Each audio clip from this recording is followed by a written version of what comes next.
modelling or doing some other fantastical thing. I leaned my head back against my headboard and stared longing at the wall of books. My dad never hesitated to buy me a book. I didn't like asking them for anything, but he always went out of his way to get me some. I don't know if it was guilt or if he recognised my need to escape.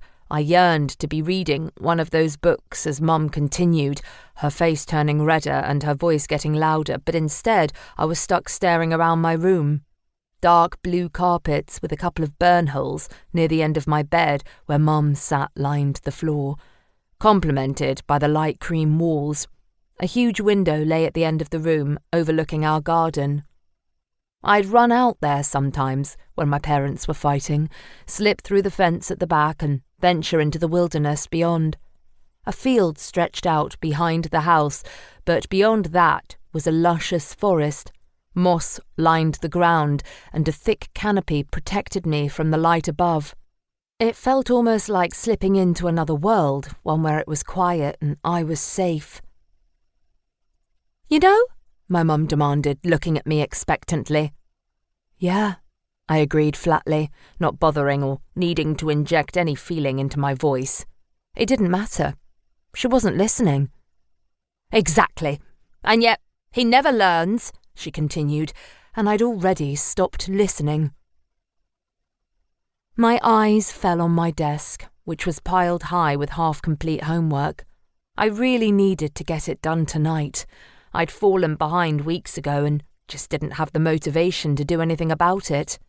I needed to get my parents to sign my planner, acknowledging that they were aware that I wasn't doing my homework and that they would help me with it, but I couldn't do that now.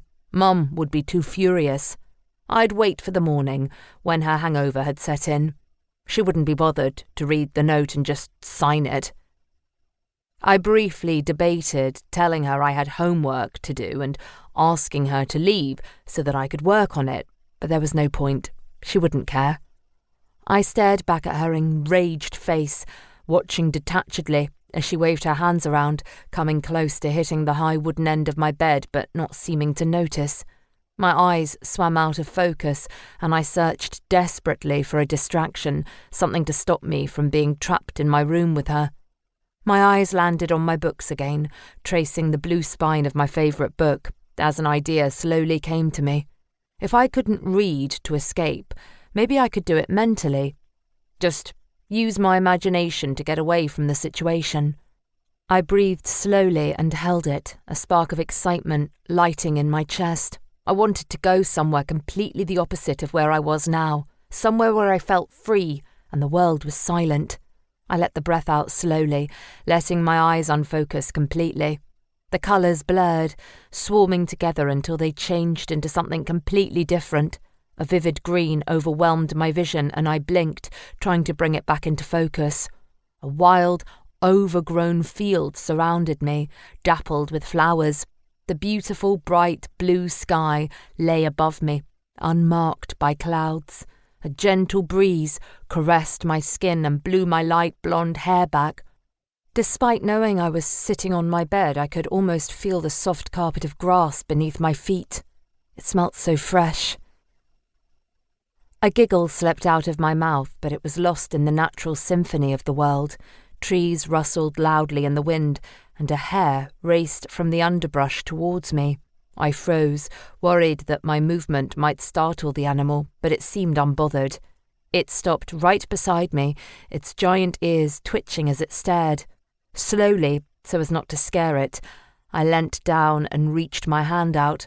I half expected it to run away or bite me, like I'd been told they would. Wild animals were unpredictable, dangerous. They'd attack if they got the chance, but the hare didn't. It just waited patiently as I gently stroked its soft fur, its eyes shutting in pleasure.